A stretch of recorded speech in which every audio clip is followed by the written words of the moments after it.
I couldn't wait. Couldn't wait. I was really excited. I got my license the day that I could. Oh, the minute he could. It was awesome.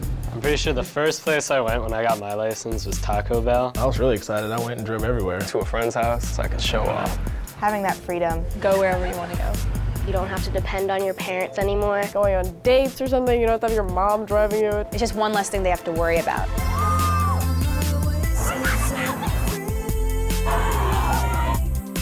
I can just leave my house and I don't really have to tell her like what I'm doing. It's fun to be with your friends in your car and listen to music. 16 is when you start becoming more mature. Yeah. I think.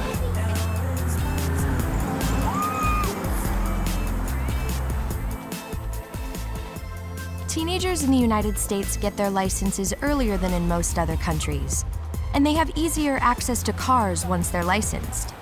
In many families, giving the car keys to a newly licensed driver means not only freedom for the teenager, but also relief for the parents from seemingly endless chauffeuring duties. But it comes with a potentially high price. Crashes are the #1 cause of death among teens. Per mile driven, the crash rate for teen drivers is 4 times the crash rate for adults. It's higher still at night, and it's higher when there are other teens riding in the vehicle. It's the highest still right after they get their license. In fact, the crash rate for 16-year-olds is twice as high as the crash rate for 18 and 19-year-olds. During the learner permit, when teens are doing practice driving with their parents in the car, crash rates are really low. That's a very safe way for teens to drive. But once the teen begins to drive without their parent in the car, crash rates skyrocket. Teens are inexperienced drivers. They're more likely to speed. I think it's fun. Going 80, 85. I end up rushing a lot. They make more driving errors. I almost hit a person like a week ago. They take corners too fast. Yeah, I flipped over my car. They may follow too closely. And I rear-ended them. They're not always able to handle a hazardous situation that pops up for the first time. Driving in bad weather, for example. It was raining outside. And we like skidded and like slid. An adult driver just has more experience handling a situation like that. Teen drivers tend to minimize their risk and overestimate their driving ability. I think I'm a good driver. Yeah, I'd say I'm a pretty good driver. I think I'm a pretty good driver. I would say I'm a good driver for now. And that can get them into trouble. She just loved people. She made friends easy, and she had a lot of friends. Brenda was a good student. She loved to learn. She was really looking forward to going to college. And I never will forget when she had been watching the mail close for her acceptance letter to see if she got into JMU. And she went to the mailbox that day and she came on back. She come through that door and she said, yes, yes, yes. And she opened up the envelope, you know, and she looked and she read it. I can see her now. She just, yes, yes, yes, she said. It was a beautiful January day. The sky was so pretty and blue and the sun was bright. And it was just a lovely day. And that particular day, she didn't have to be to school till 11 o'clock. She sit there and she ate a bowl of cereal and she changed clothes 3 times before she left. When she got in the truck, she put a seatbelt on. When she sit in a vehicle, if she was going to drive or if she was riding, she always put a seatbelt on.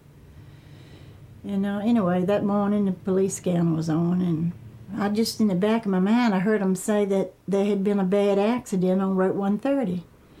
And I get on down there, and there's a fireman in the road, you know, directing traffic, and I can see a truck, and I could see the bumper. And I saw the sticker.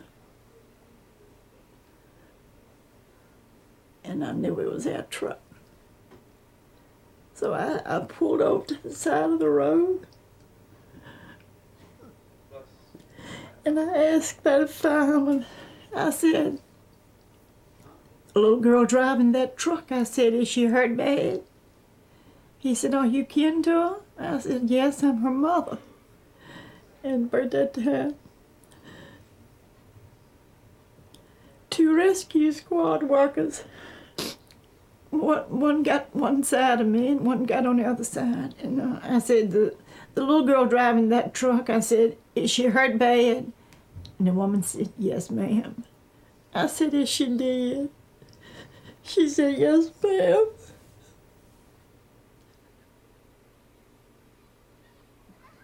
Brandy was an inexperienced driver who died in a crash just 1 month after getting her license.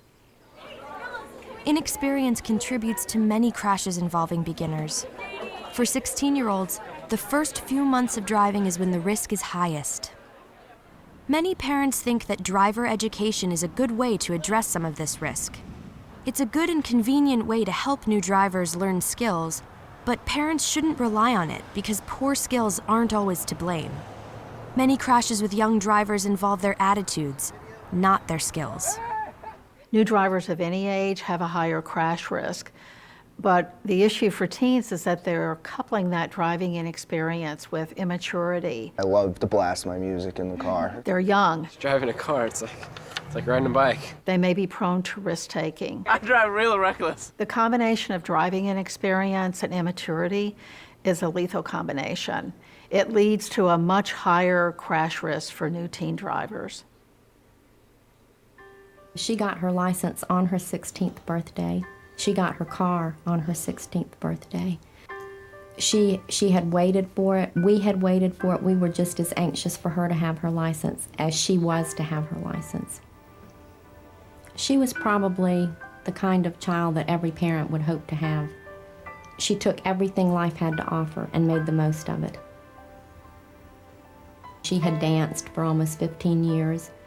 She had been a competitor in gymnastics, percussionist in the band, and she loved everything she did, and she could never get enough. Unfortunately, Shannon was 16. She was a teenager behind the wheel. She was going to a slumber party that night, and Shannon had a passenger in the car, and her friend had passed her, and probably a combination of, let me see what my little 4-cylinder car can do. Rebecca saying, come on, Shannon, pass Heidi. And as Shannon tried to pass Heidi, Heidi moved over so Shannon couldn't get by her. Shannon lost control of the car. And she was hooked up to life support for 24 hours, but she got caught up in the spirit of the moment, a little bit of peer pressure, a lot of being a teenager and thinking you're invincible. It won't happen to me.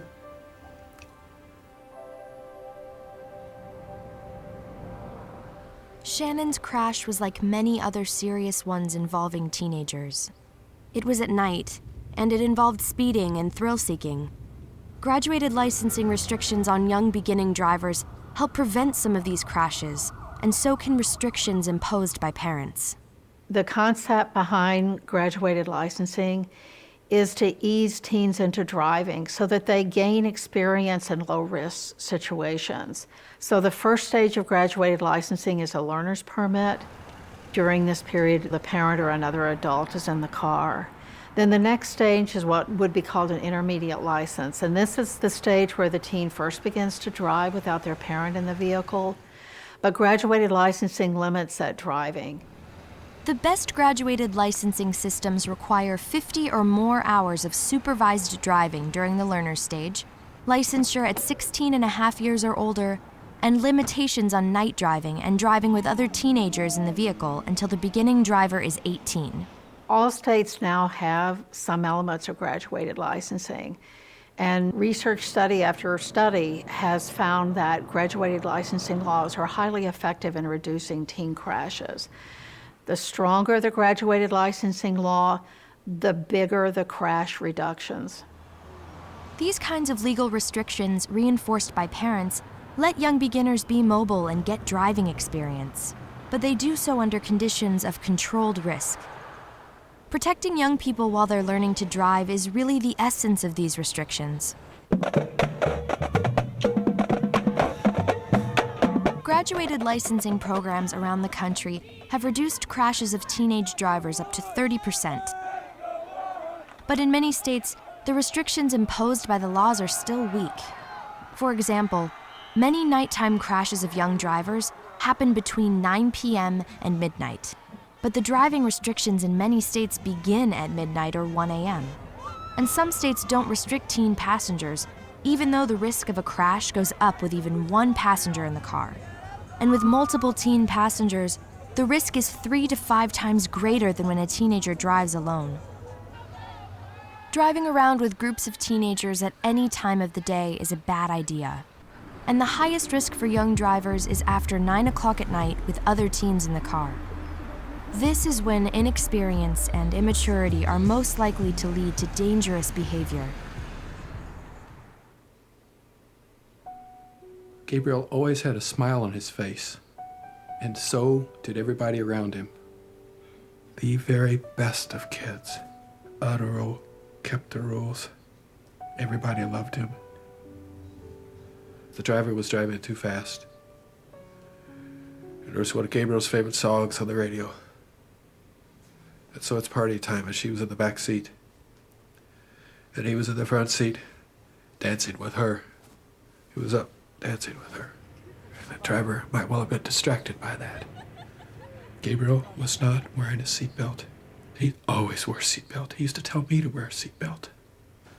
It's late at night, multiple teenagers, radio going on, and not much experience in driving. And here he was in a moment of carelessness. An unguarded moment of carelessness, when he was dancing in a car instead of looking straight ahead with a seatbelt on. He was dancing with the girl in the back seat. And the driver was carried away also with the party that was going on in his car, is what happened to 16-year-olds. And the driver was not seriously hurt physically. The little girl was not seriously hurt physically. Gabriel's not here anymore.